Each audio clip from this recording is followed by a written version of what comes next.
Muito bem, bom dia para você, 8 horas em Campo Grande nesse momento. Obrigado pela sua companhia mais uma vez aqui pela Rádio CBN. Maldito, e a outra música? Essa aí é maravilhosa, né? Esse solo de viola. Mas tem uma outra música que eu amo demais. Uma música, isso, prepara aquela música, para mim é um hino ao agronegócio, ao produtor rural brasileiro, viu? Tá na agulha? Então vai, solta ela.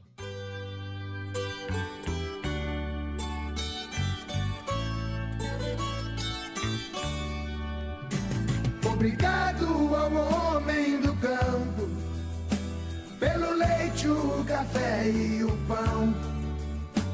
Deus abençoe os braços que fazem o suado cultivo do chão. Obrigado ao homem do campo, pela carne, o arroz e o feijão, os legumes, verduras e frutas, e as ervas do nosso sertão. Apresentação Éder Campos. Homem do campo, pela madeira da construção. Aí, madeira da construção, deixa aí. Esse é o assunto de hoje no programa, viu? Que agasalham a nossa nação. É bonita, não é essa música, hein? Linda, né? Ela é uma tradução do que é o agronegócio brasileiro, né? Essa música fantástica. Dom e Ravel. Obrigado ao homem do campo. Obrigado, Valdir Nunes, também aqui no comando da nave da CBN Campo Grande.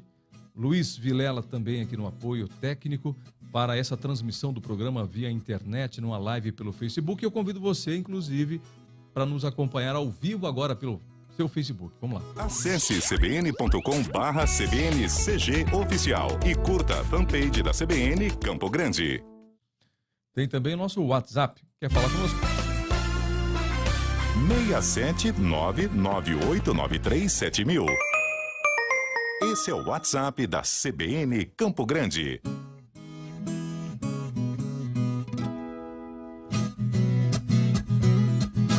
Muito bem, muito obrigado, Valdir Nunes. Que trilha maravilhosa, né? Essa viola batida, essa música do Dom Ravel, obrigado ao homem do campo. Bom, nos últimos programas nós temos tratado aqui no CBN Agro as cadeias produtivas do Mato Grosso do Sul. Talvez você que é um cidadão urbano não saiba o que é uma cadeia produtiva, mas para ficar evidente, são aqueles processos de produção, desde a fazenda, né, desde a cultura que é produzida até o seu processamento. Tudo isso é uma cadeia produtiva. E o Mato Grosso do Sul é um grande produtor de alimentos. E se eu não estiver equivocado, o Mato Grosso do Sul está na 5ª colocação no Brasil em produção de alimentos. Ou algumas culturas um pouco menos e outras um pouco mais, né? A gente encosta aí como o 5º maior produtor de soja do Brasil, 7º maior produtor de outras culturas, como cana-de-açúcar, por exemplo, aves e suínos, e a gente tem várias cadeias aqui no Mato Grosso do Sul. Programas passados eu falei sobre a cadeia produtiva do leite, como o Mato Grosso do Sul produz o seu leite. Falamos sobre ovino-caprinocultura, também a cana-de-açúcar, e hoje vamos falar sobre a cadeia produtiva das florestas plantadas. O que é isso? Floresta plantada. Bom, todas as florestas não são plantadas? Espera aí um pouquinho. Nós temos as florestas nativas e aquelas que foram plantadas com interesse econômico. E para falar sobre o assunto, nós convidamos o Fernando Garay, que já é da casa, nosso colunista de meio ambiente. Bom dia, Fernando. Bom dia, Éder. Bom dia a todos os ouvintes. É um prazer, mais uma vez, estar aqui na CBN, né? Fico muito grato pelo convite. E acho interessante, né, nós comentarmos bastante aí sobre, principalmente, a integração lavoura, pecuária e floresta, né, Éder?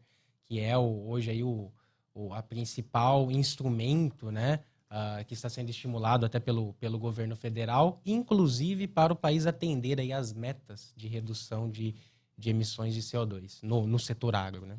É importante você colocar esse ponto, Fernando, porque não é só produzir, né, a madeira para ter uma renda econômica, né, para ter uma renda, né, mas também tem uma questão ambiental que a gente aborda durante o programa. E o Fernando Garaio convidou o Ireno Golim, que é sócio-diretor, engenheiro agrônomo e perito ambiental, responsável técnico dos projetos agrícolas e florestais. Ele tem uma empresa chamada Arater Consultoria e Projetos, e o Ireno nos dá o prazer da visita aqui hoje à CBN, diz que é ouvinte assíduo da CBN. Bom dia, Ireno. Bom dia, de fato adoro a CBN e é com muita alegria que a gente vem aqui para colaborar com o seu programa e dar alguns esclarecimentos aos seus ouvintes. Com certeza será uma ótima conversa na manhã deste sábado, dia 23 de fevereiro de 2019. CBN Agro Entrevista. Bom, vamos falar então primeiro sobre a cadeia produtiva das florestas no Mato Grosso do Sul. Nos últimos anos, nós temos acompanhado o crescimento desse setor e o Mato Grosso do Sul tem se posicionado hoje como um dos maiores polos de produção de madeira e também de celulose do planeta. É isso, Fernando Garaio? É exatamente. Isso, e principalmente ali na região de Três Lagoas, né, hoje já existe toda uma infraestrutura, né, como as fábricas estão concentradas nessa região, então é muito fácil para qualquer um perceber que é só andar lá na BR-262, né, Ireno, que nós vemos aí várias propriedades que investem na questão da produção, né, das florestas plantadas, né? E essas florestas plantadas, elas têm um importante papel, né, Éder, se falando do meio ambiente. Além de ter um papel econômico, né, o mundo precisa de celulose, o mundo precisa, né, de papel, essas florestas plantadas, elas acabam capturando o CO2, né? A árvore, no seu crescimento, ela acaba capturando o CO2 da atmosfera e, de certa forma, contribuindo para as reduções, né, dos níveis de CO2 na atmosfera. Então, além do ganho econômico, obviamente, né, o produtor tá preocupado com isso, mas de quebra a gente tem aí também um ganho ambiental com essa captura do CO2. CO2 é o gás carbônico, é isso? Gás carbônico, O que emite gás carbônico, Fernando? Olha, indústrias em geral, nós temos aí a queima, né, a queima de diversos componentes, né, a própria queima do carbono acaba gerando. Nós temos aí os carros também geram gás carbônico. E o número de carros aumentou muito, né, nos últimos anos no Brasil. E aqui no Mato Grosso do Sul parece que tem 2 carros para cada pessoa aqui. Tem momentos de pico aqui na cidade, em Campo Grande, que você não consegue andar, né? Muito carro. E o carro é um grande emissor de gás carbônico, CO2? Ele é um grande emissor de gás carbônico, né? Dentre aí das emissões de gás carbônico mundial, né, nós temos aí uma grande contribuição da indústria mesmo, né? Ou seja, os processamentos, as produções acabam gerando subprodutos, né? Muitas vezes esses subprodutos, aí a gente tem isso daí na forma do CO2, né, que é emitido. E também aí no agro, né, no Brasil, até pela questão econômica mesmo e a importância do agro, as maiores emissões do Brasil estão ligadas ao desmatamento, ou seja, o desmatamento, né, também contribui à queima de florestas, enfim, isso daí também contribui para a falta da floresta para fazer a troca, né? Não é isso? Deixa eu aproveitar o Ireno também, porque até agora você está como espectador da nossa conversa aqui. E ele é o nosso principal personagem do dia de hoje. Ireno, mais uma vez, obrigado, viu, pela sua disposição em vir aqui. Eu acho que vai ser uma conversa muito interessante, já que esse ano eu e Fernando Garaio estamos juntos para trabalhar uma ideia de fundir aqui as nossas pautas ou as nossas pastas, né, Fernando Garaio, para falar sobre sustentabilidade, né? Nós temos, eu entendo sustentabilidade de 2 formas, a ambiental e a social, né? Porque a sustentabilidade também tem que gerar recursos para as pessoas sobreviverem. Mas, Ireno, sobre essa questão de redução de gás carbônico, quanto é que uma floresta contribui para a redução desse gás carbônico? Muito, pouco? Vamos considerar emissão. Vamos fazer números aqui empíricos para a gente poder até números fáceis de entender. Vamos supor que nós temos aí uma emissão de 100% de gás carbônico, CO2. A floresta consegue mitigar quanto por cento disso? Olha, bem, esses números de cabeça eu não tenho. Mas existe levantamento para isso, não? Mas, olha, o que se sabe é que existe na fixação de cada metro cúbico de madeira, né, a extração de toneladas de carbono. Existe uma tabela que dá esses números, né?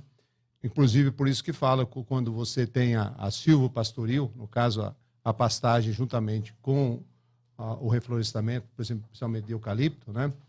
Então, aquilo que a vaca, né, o gado, emite de gases, né, o eucalipto captura, né, como o Fernando falou.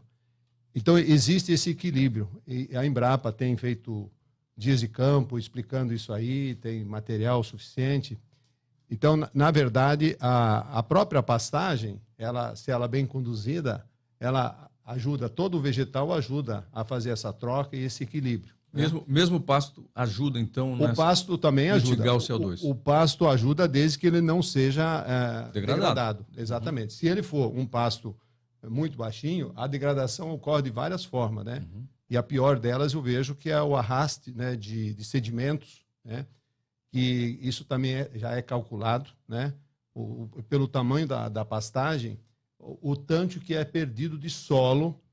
Inclusive, a própria barragem do Guariroba, ela é um indicador, se você sobrevoar com o drone ou mesmo sobrevoando, você vê o tanto de assoreamento que já chegou na parte alta da barragem. Então, esses assoreamentos acontecem, mas a floresta ela tem inúmeras vantagens, né? E essa consorciação com a pastagem, até mesmo com lavoura, é interessante porque ele ajuda a dar um equilíbrio nas atividades. Nós já falamos de um produtor rural aqui de Bandeirantes, inclusive já foi entrevistado aqui na CBN, o Cristiano Brazzali, que é um italiano que tem uma fazenda aqui. Ele, para cada vaca que ele tem na fazenda dele, Ouro Branco, ele tem 300 pés de eucalipto, justamente preocupado com essa questão ambiental. E você falou dos gases que o animal emite. É claro que o processo ruminal do animal, ele produz gases. Aí, vamos falar de pum do boi, né? O pum do boi, né, ele emite gases que trazem, que produzem um efeito estufa, é isso? Exatamente. Tô certo? Exatamente. É. E para mitigar ou para diminuir essa interferência, as florestas, essa integração ILPF, como você mesmo disse no começo, Fernando, seria o ideal, o interessante. Ou seja, que nós tivéssemos em todas as pastagens a integração. Isso seria o melhor para a gente ter maior produtividade e ter menor efeito estufa. Seria isso o ideal? Exatamente, porque na realidade a LPF ela tenta combinar a parte econômica, né, e juntamente o quê? Juntamente com a sustentabilidade, ou seja, é procurar desenvolver atividades econômicas, prejudicando o mínimo possível aquele solo, proporcionando uma captura do gás carbônico da atmosfera. E Éder, só para trazer alguns números, né, a LPF ela é considerada, né, uma medida aí de produção sustentável. No estado do Mato Grosso do Sul, atualmente, a gente tem aí um pouco mais de 2 milhões de hectares de áreas, né, já consideradas que aplicam esse método, esse sistema, né? E hoje... 2 milhões de hectares. 2 milhões de hectares. É o estado campeão. É o estado campeão no Brasil. Que mais... 2 milhões de hectares de ILPF. 2 milhões de hectares de ILPF. É o estado campeão. E segundo até dados aí do governo federal, qual que é a combinação? Existem diversas combinações de LPF, né? E a combinação aí mais adotada no Brasil como um todo, que é 83%, é a consorciação, né? Vamos dizer assim, da lavoura com o gado, né? Então, ou seja, eu tenho períodos onde eu pratico a lavoura, né? E outros períodos onde eu pratico... Deixa eu voltar nesse número. 83% do ILPF no Brasil é esse sistema, é lavoura e gado. Lavoura e gado. 83% da integração. 83% da integração. Bom, vamos voltar rapidamente nessa questão florestal, até para a gente encerrar o assunto de cadeia produtiva e depois entrar em sistemas mais técnicos. Aí eu gostaria que o Ireno nos ajudasse muito na experiência que ele tem nessa questão de diversificação, redução de impactos ambientais, que é a prerrogativa da empresa do Ireno, que é a Araterra. Bom, floresta plantada no Mato Grosso do Sul. Quantas fábricas nós temos aqui hoje que transformam... Quantas, Ireno? Pode falar. São duas. Duas fábricas. Eldorado, pode dizer, né? A Eldorado e a Fibria, né? Lá em Três Lagoas, né? Em Três Lagoas. E agora está já com a licença de instalação a Rio Verde Empreendimentos, aqui em Ribas do Rio Pardo. Então, existe uma grande planta industrial em andamento agora, que deve começar agora em 2019, já a implantação dos canteiros e todos os projetos iniciais, para ser um grande empreendimento para a produção, então, de papel e celulose e aproveitamento, então, todo esse maciço florestal de eucalipto que estão plantado e que pretende se plantar, pelo menos, eu acredito, uns 250 a 300 mil hectares. Quanto? Mil? Quanto? Em relação ao que já está plantado... Quantos nós temos de plantado hoje em hectares de floresta no estado? Você Bem sabe? certinho eu não sei. 1,5 milhão mais ou menos de hectares, Eu parece, né? também, ao certo, esse número eu não tenho. Mas eu sei que a indústria ali vai precisar de, no mínimo, em torno de 500 mil hectares. Ah, então, mais 500 mil, então. É só essa de Ribas, né? Só essa Ela de vai Ribas. precisar, no entorno dela, de 500... Já tem bastante 500, plantado. 500 mil 500 hectares? hectares. Ou 500 hectares? 500 mil. 500 mil hectares. 500 mil. 500 mil hectares. Ali em Ribas. Fora as outras duas fábricas que nós Vai temos pegar ali, em volta, Eldorado né? e a Porque Fibra. pega Água Clara. Água Clara, vai pegar um pouco de Camapuã, vai pegar os municípios de entorno, porque o raio de ação, né, é interessante. Tem gente que planta até em terrenos, outros lugares, acabam podendo levar lá. Tem Tem um uma- custo do frete e tudo, mas dá Tem uma outra viabilidade. fábrica, acho que é de placas, né? Ali em... Acho que é... Como que chama? Green Black, né? Green Black. É, aqui em Água Clara. Que também depende do eucalipto também, da floresta plantada, para poder fazer essas placas de madeira. Então não é só a celulose, não é só o papel. Nós temos uma indústria aqui se movendo com outros produtos da floresta. Inclusive, acho que, se não me engano, tem uma em Paranaíba de cavaco. Cavaco, como chama aquele? Exatamente. Cavaco. Briquete. E faz uma termoelétrica. Uma termoelétrica, justamente. Então, ou seja, a gente percebe que o setor está em desenvolvimento de uma maneira muito rápida e grande aqui no estado. Ou seja, o Mato Grosso do Sul tem uma aptidão, então, para florestas plantadas? Perfeitamente. Essa região nossa aqui de solos arenosos, né? Eles têm profundidade e, é lógico, que precisa ter tecnologia, né? Mas todo ele, com o mínimo que você faça de correção e adubação, ele responde assim para o eucalipto. Impressionante como o retorno é interessante. Custo-benefício de se fazer uma adubação nele e o retorno que ele dá. Oriano, uma pergunta sobre essa questão. Por que os solos arenosos são mais escolhidos para o plantio de florestas, hein?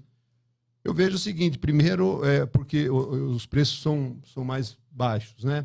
E outra, porque o eucalipto ele tem uma raiz pivotante muito profunda. O preço da terra mais baixo, é isso? O preço da terra mais baixo também. E a questão de... Porque você precisa ter, para ele, uma topografia favorável para a mecanização. Hoje em dia, você mecaniza quase tudo também, né, no eucalipto, né? Quanto mais plano, melhor, então. Quanto mais plano, até melhor. E essa questão da raiz também é outra razão, né? Porque o capim e o grão não tem uma raiz que vai profundamente em busca de água. Já o eucalipto, como é uma árvore tem uma raiz maior, né? Vai mais profundo, é isso? Não, mas eu vou contrariar um pouco você com relação à braquiária. A gente vê essas braquiárias normalmente aí que estão nem mal cobrindo o casco do boi, né? Que são passagens degradadas, e que essa sim, a raiz está superficial. Agora, se você pegar uma braquiária madura, né? Eu já encontrei, e a Embrapa tem mostrado isso, perfis em que chega aí a 4, 5 metros de profundidade a raiz da braquiária, buscando água, buscando nutrientes, explorando o solo. Então, lógico que o eucalipto vai muito mais. Ele chega a subir 35 metros de altura, então a raiz dele tem que estar praticamente do mesmo tamanho e buscar água e sustentar toda a estrutura, né? Tá bem. Bom, e outra pergunta, que eu acho que você até respondeu, né? Eu ia perguntar por que essa região do estado é escolhida, você acabou já nos dizendo por que essa região aqui, saindo para Três Lagoas, foi a região escolhida para esse maciço florestal. Porque quem sai daqui de Campo Grande, vai a Três Lagoas, só vê eucalipto praticamente, né? Só floresta plantada. E você disse que o preço da terra ali era mais atrativo, por ser solos arenosos, por ter região mais plana e talvez também pelo fato de estar mais próximo ao estado de São Paulo também. A divisa também favorece? Sem dúvida, eu acho que a infraestrutura é importante, né? Porque todo esse vai para exportação, a maior parte dessa produção industrial, né? E o grande centro, São Paulo, Rio, né? E depois a exportação. Eu acho que é o grande fator aí, mas para mim o grande fator aí é a estratégia dos tipos de solos, né? São solos que são favoráveis à atividade.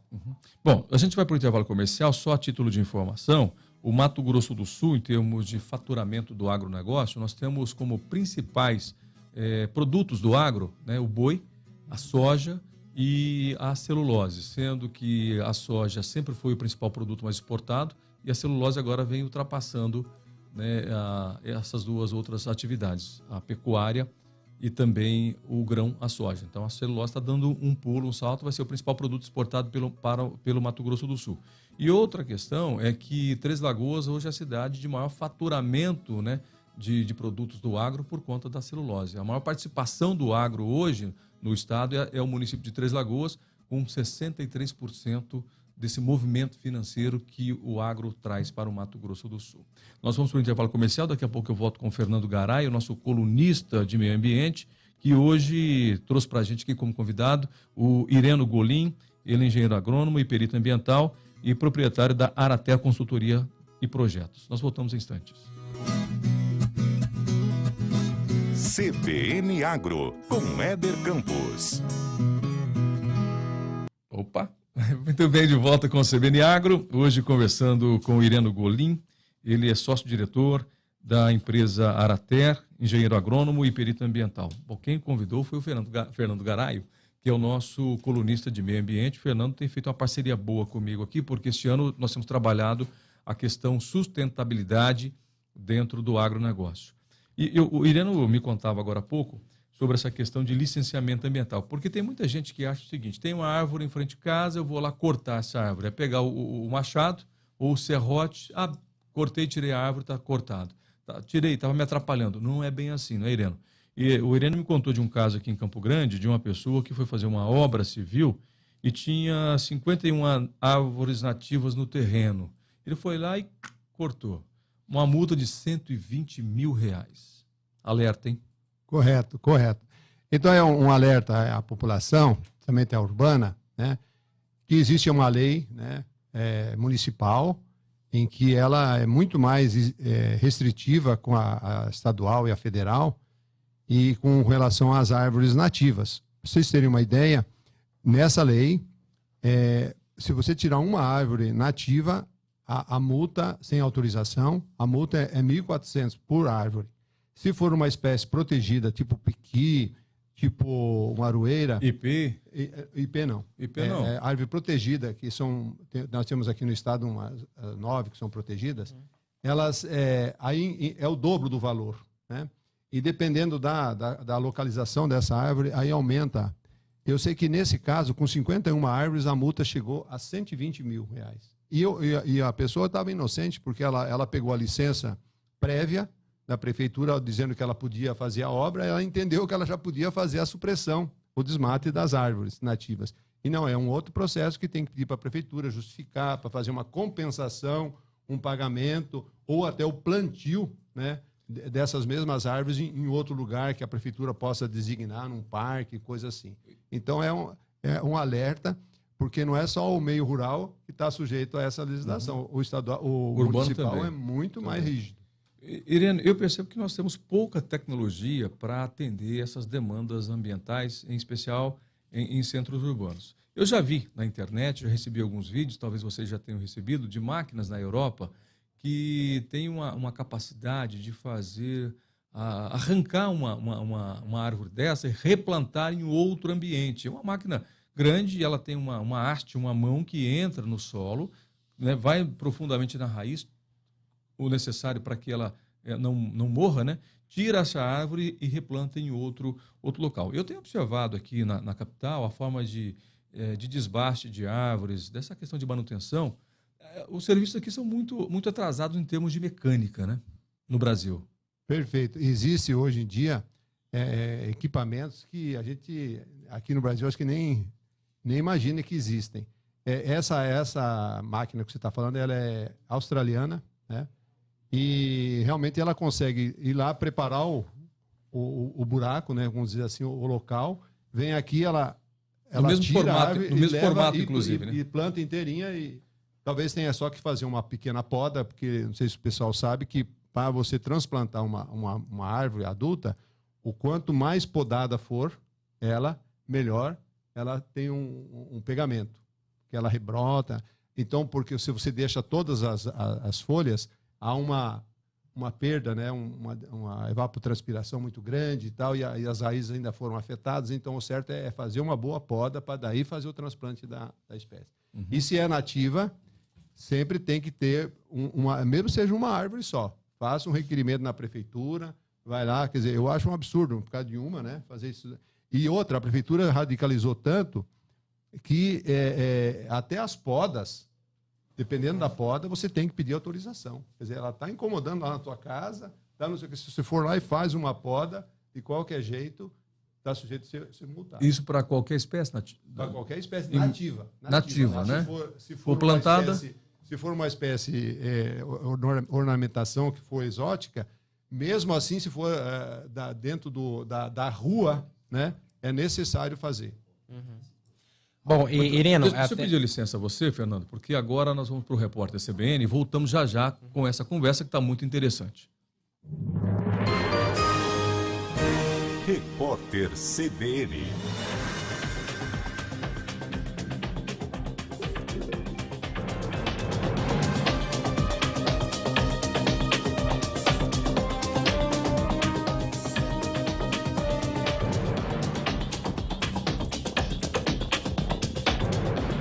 Sábado, 23 de fevereiro de 2019. O governo brasileiro reforçou a segurança na fronteira com a Venezuela, mas ressaltou que não planeja qualquer ataque ao país vizinho. Uma ajuda humanitária com 200 toneladas de suprimentos foi levada para Roraima. As doações vieram de vários países, porém a fronteira foi fechada pelo governo venezuelano.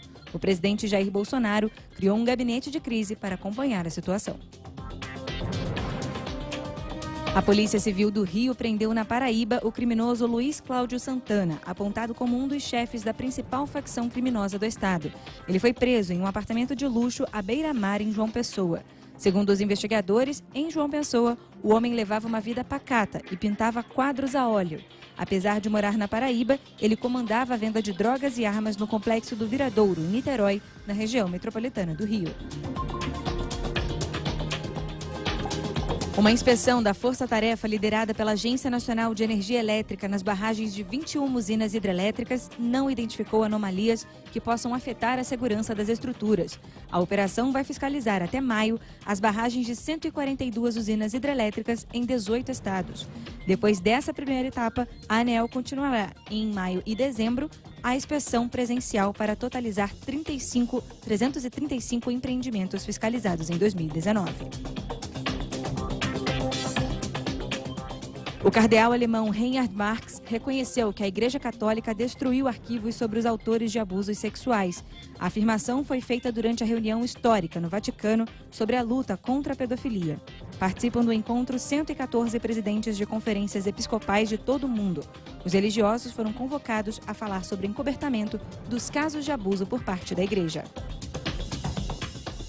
No horário de Brasília, 9h31. Repórter CBN. As principais notícias do dia a cada meia hora.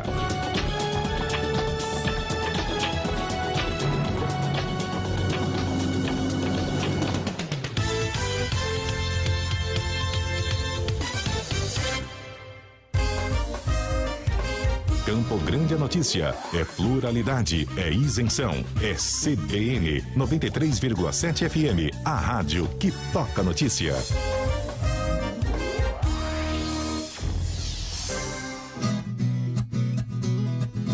CBN Agro, com Éder Campos. CBN Agro Entrevista. 8 horas mais 31 minutos em Campo Grande, hoje conversando com o Fernando Garay, o nosso colunista de meio ambiente, e o Fernando convidou o Ireno Golim, que é engenheiro agrônomo, é perito ambiental, e a gente está falando sobre essas questões ambientais, porque tem muita gente que desconhece a lei e acha que está fazendo certo, mas está fazendo o errado, o proibido. E o Ireno e o Fernando trouxeram agora sobre essa questão de árvores nativas que estão na cidade, no centro urbano, que às vezes a pessoa pensa que pode ir lá arrancar e aí é multado. Então tem que tomar cuidado. Bom, o primeiro passo para evitar qualquer dor de cabeça é procurar a prefeitura e pedir o corte. É isso, Ireno? Correto.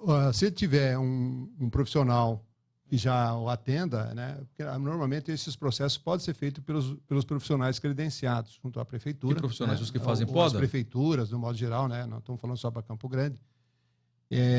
Que pode fazer o processo solicitando isso aí, ganha tempo, né? Mas se você for uma coisa pequena, pode ser feito, talvez, um requerimento diretamente com a prefeitura. Tá. Fernando, deixa eu voltar rapidamente aqui, Ireno e Fernando, num tópico que nós tocamos, e aí eu quero só estender com o Ireno rapidinho. Você falou que tem uma nova fábrica de papel e celulose sendo montada em Mato Grosso do Sul, em Ribas do Rio Pardo, é isso? Correto, correto. Ela está já com a licença de instalação e a previsão é começar os canteiros de obra, terraplanagem, agora nesse primeiro semestre agora de 2019. Então, ela está nos preparativos, inclusive a nossa empresa tem dado apoio a esses investidores e eu quero crer que, embora os investimentos já, os parceiros investidores, né, porque são bilhões, né, uma fábrica dessa, se não me engano, chega da ordem de 4,5, 5 bilhões, então deve gerar milhares de empregos, tanto diretos como indiretos, né? Vai gerar um desenvolvimento muito grande aqui nesse setor. Esse setor já está bem desenvolvido. Eu acredito que com essa nova fábrica, a duplicação aí da BR-262, né, Fernando? Você que usa aí até a estação do Guariroba, a barragem. Então, o movimento vai ser intenso e eu acredito que isso vai trazer grandes progressos para o Estado. 4,5 bilhões de investimento, é isso? Daí para cima. De reais ou de dólares? Hein? Não, de reais. De reais. 4,5 bilhões de reais. Tá. E o papel celulose, o tamanho dela vai ser comparado às que nós temos em Três Lagoas, não? Pelo porte? Deve ser do mesmo porte. Eu não tenho bem os números deles, mas é grande. É muito grande. Então, tudo já está em fase de construção? Já foi passado aí a RIMA, já tem a licença de instalação e eles agora estão buscando os parceiros investidores para essa instalação. Bom, é o setor agro, né, desenvolvendo não só na produção primária, mas também na transformação. E com certeza há uma demanda mundial, não só por madeira, mas em especial por papel. Outro dia, conversando com um amigo de Três Lagoas sobre essa questão, né, de papel, diz que só a Índia tem uma região lá que eles estão urbanizando, porque eles não têm saneamento, não têm esgoto, a Índia tem é muito particular, né, o jeito de vida deles. E a questão da higiene, de limpar o bumbum deles lá, é feita na água, né? Lavam, passa... Não tem papel higiênico. Que a fábrica de Três Lagoas, uma das fábricas, vai fornecer papel higiênico para a Índia e só ali são bilhões de arrecadação monetária, dinheiro, por conta de uma urbanização de uma região na Índia, que a Índia é o segundo país mais populoso do mundo depois da China, né? A China acho que tem 2,5 bilhões, a Índia acho que tem 1 bilhão e 900 mil pessoas na Índia, né? Imagina o tamanho do país e quanto de papel pode consumir, né? E aí entra essa cadeia produtiva das florestas plantadas e o Mato Grosso do Sul vai se despontando nisso. Bom, deixa eu ir um pouquinho adiante. Boa notícia, boa informação, então. Ribas do Rio Pardo recebendo uma outra fábrica de papel e celulose. Vamos agora falar para o produtor rural, Ireno? Vamos. Falar um pouquinho, porque a questão ambiental e floresta plantada tem a ver também, e o Fernando começou conosco falando da integração lavoura-pecuária-floresta, que é desejável hoje dentro da produção agropecuária. É possível conhecer a fazenda na porteira? Quando você chega na porteira, eu falei, essa fazenda aqui, ela tem algumas características que eu já conheço. É possível? Olha, com meus 40 anos de MS, eu digo para você, eu tenho errado muito pouco, viu, Éder? Porque a pessoa que é caprichosa, já na entrada, se preocupa com os detalhes... Da porteira. Da porteira, da estrada, da conservação, da limpeza. Você vai vendo que ela se reflete em tudo. Dá para saber se essa fazenda é produtiva ou não pela porteira, é isso? É quase isso. Hoje eu tenho assim, uma assertiva, eu diria, de mais de 90% disso aí. Às vezes a gente se engana, como sempre, tem exceções à regra, né? Mas, por exemplo, é fundamental numa fazenda esse cuidado, então, inicia pelos detalhes da organização, né, da limpeza, do planejamento, das ações, das metas, né, de controlar as atividades, de estar sempre em cima, né, o olho do dono que engorda o boi, né, que fala, né? E os treinamentos, cuidado com as pessoas. Então, todo esse conjunto da obra é que vai fazer ela ser sustentável, ela ser organizada, ser produtiva. Né? Uma fazenda que é desassistida, digamos assim, a chance dela dar certo é pequena. Os resultados econômicos, né? Então, o que a gente tem visto é que quando a pessoa se preocupa, por exemplo, até com os resíduos, né? A maioria das fazendas hoje em dia está sendo, pela lei dos resíduos, obrigada a... Pouca gente sabe, né? Mas esse negócio de enterrar o lixo, isso não pode. Nas fazendas? Não pode. A única coisa que ela pode enterrar é o resíduo orgânico. E faz o que com esse lixo, então? ela tem que guardar, ela tem que armazenar em bags, alguma coisa assim. Quando vir para a cidade, ela tem que chegar e colocar na frente da sua casa. É lei? É lei dos resíduos. Não pode enterrar resíduo, queimar resíduo, isso não pode mais. Fiscalização pode ser multado. Pode ser multado. O Fernando pode falar até melhor que eu sobre isso. Não, com certeza. Hoje, né, existe desde a Política Nacional de Resíduos Sólidos, principalmente essas duas atividades, queima, muitas vezes é Na fazenda é desconhecido, muito né? comum, eles fazem um buraco É lá muito e queimam, comum né? e queima, né? Diminui o volume de resíduo, mas isso daí, até em fiscalização, isso daí é totalmente proibido. E enterrar também. Então, o que seria o correto? Eu sei que às vezes até parece ilusão, né? Até por conta da dificuldade logística. Mas o ideal é o quê? Você separar esses resíduos, separar os recicláveis, separar lá as embalagens dos agrotóxicos, né? E destinar cada resíduo corretamente. Fernando, mas acho que essa é uma questão mais de consciência do que obrigatoriedade por força da lei. Você não acha que o produtor rural ele tem que ser mais consciente, mais envolvido nessa questão ambiental, mais participativo, do que ser cobrado por força da lei? Não, com certeza. Às vezes a gente tem leis para regrar algo que poderia ser resolvido simplesmente com a própria consciência, né? Uhum. Então, por exemplo, você vai queimar resíduos plásticos, resíduos de embalagem numa fazenda. Ali você vai estar poluindo o solo. Por quê? Porque plástico tem derivados de hidrocarbonetos, de petróleo. Então, além de estar poluindo o ar, obviamente, né, aquilo ali se torna tóxico. Então, existe essa questão da conscientização também. Se a pessoa pensar o seguinte, mas isso é um pouquinho só, mas se todas as fazendas, todas as propriedades do Brasil fizerem isso, esse pouquinho vai juntando. Diga, Irena. Por exemplo, a gente tem atendido bastante as usinas, né, que é o monitoramento, e elas são obrigadas a fazerem todo esse destino adequado dos resíduos, né? Tanto uma usina, por exemplo, ela tem a parte agrícola, né, a parte industrial, e depois até a destinação, no caso da vinhaça, da aplicação disso na fertirrigação. Então, mas nós, por exemplo, na nossa empresa, nós temos ido nas fazendas e feito o diagnóstico ambiental, que a gente chama. Os fazendeiros mais, hoje, assim, conscientizados, eles até nos chamam para, primeira coisa, vai comprar uma fazenda ou vai fazer qualquer atividade, ele nos chama para falar, quais são meus passivos, né? Passivos ambientais, por exemplo, erosão, problema sério com aguadas, né? Tem barragens, tem... Então, toda a legislação, se você vai numa fazenda, você vai ver, por exemplo, um poço. Ele tem um poço lá, eu tenho um poço artesiano. Será que ele está adequado? Será que ele tem a calçada? Será que ele está dentro das normas? Então, uma barragem, por exemplo, é muito comum, você sabe disso, Fernando, que você vai a maioria das barragens, tem gente que chega a plantar árvore para depois poder pescar na sombra em cima da taipa da barragem. Quer dizer, é um absurdo, porque a movimentação da árvore afeta as raízes, que, por sua vez, ajuda até a romper o barrajamento. Então, o que é recomendável nesse caso? Fazer o corte raso, né? Então, tudo isso, hoje em dia, tem a legislação estadual. Só que ninguém faz isso sem ajuda profissional, né, Irena? Não dá para o produtor sozinho fazer isso. Eu já até tinha uma pergunta preparada sobre essa questão. Porque eu já tive alguns contatos com pessoas que falaram da questão ambiental, não é de hoje. Eu trabalhei na Secretaria da Agricultura do Estado de São Paulo há muitos anos. Em 1994, eu trabalhei na Secretaria da Agricultura lá em São Paulo e conheci uma pessoa muito interessante que trazia informações dessa questão de ambiental ou sustentabilidade da Alemanha, da Europa de modo geral. E a gente vê que o Brasil está muito distante de países como a Alemanha, por exemplo, nessas questões de resíduos, nessa questão ambiental, de aproveitamento dos recursos naturais. O que falta no Brasil? Falta consciência, falta lei ou falta tecnologia? No Brasil, eu vejo assim, nós temos produtores altamente desenvolvidos. E nós temos produtores aqui que não perdem nada para os americanos. Em termos de produção? Em tudo. Em tudo? Em tudo.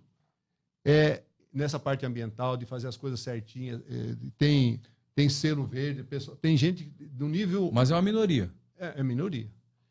Nós, por exemplo, como sugestões, a gente tem feito cartilhas, por exemplo, para a conscientização, a Arater tem feito cartilhas em que são distribuídas quando essas empresas que têm o monitoramento, que começa desde o lixo de casa, desde certas coisas, os cuidados ambientais, desde a casa até no trabalho, com o cuidado também com a segurança, uma série de coisas. Então, eu acho que talvez precisa ter das instituições públicas, desde o município, o estado até federal, fazer realmente, como essa música que você contou aí, O Homem do Campo, né? Nós vamos encerrar com ela daqui a pouquinho. Você sabe, por incrível que pareça, até falei para o Fernando, eu ia pedir para você pôr essa música. Uma vez eu já vi você pôr essa música, eu sou fã dela. Então, na verdade, o homem do campo ele é bem intencionado, via de regra, né? Muitas vezes ele faz certas coisas, ou é por falta de recurso, ou desconhecimento. Então, essas coisas têm que devagarinho ir avançando, né? Eu acredito na boa intenção das pessoas, na vontade de querer acertar e de ter um Brasil melhor. Eu acho que a gente tem que partir com essa crença. É que a gente julga as pessoas por nós mesmos, viu? Então você julga o mundo pela sua visão.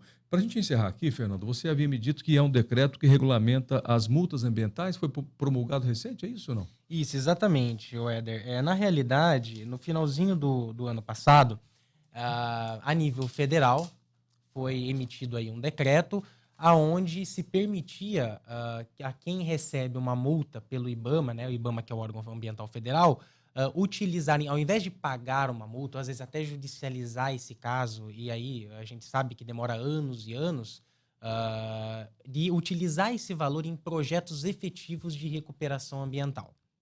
Então, o que acontece? E agora, recentemente, esse decreto ele foi, na verdade, essa lei ela foi regulamentada para o estado do Mato Grosso do Sul. Também. Então, o produtor, né, alguém, ou uma indústria que recebe uma multa, ele vai poder, a partir de agora, ao invés de simplesmente pagar ou até mesmo judicializar esse caso, ele pode investir, né, em projetos pré-cadastrados ou em projetos de recuperação.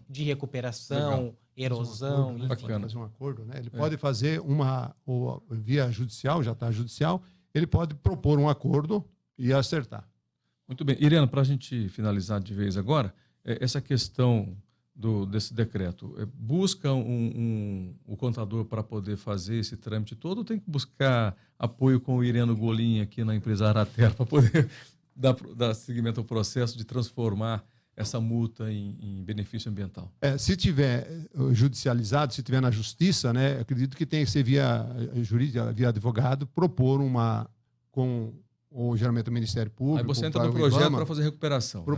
Para propor esse tema de acordo, essa paralisação do processo e entrar com um PRADA, provavelmente, né, via um técnico, para fazer a recuperação de uma APP ou um reflorestamento. Ok, obrigado, Fernando Garay, pela sua entrevista, mais uma vez. Obrigado, Éder. Obrigado, Ireno. Foi um prazer estar aqui com vocês. Obrigado, Ireno. Bom, eu me coloco sempre à disposição, viu, Éder? Sou um fã aí do seu programa e da CBN. E me coloco à disposição aquilo que eu puder colaborar, a nossa empresa aí, esclarecimento, nós estamos sempre às ordens. Nós temos muito que conversar, viu? Obrigado. Durante aqui o programa CBN Agro, para poder ajudar aos nossos ouvintes sobre essas questões ambientais. Muito obrigado. Obrigado também a você que esteve conosco mais uma vez neste sábado no CBN Agro. Na sequência vem o Paulo Cruz acelerando com o CBN Motors. Bom final de semana para você. Obrigado ao homem do campo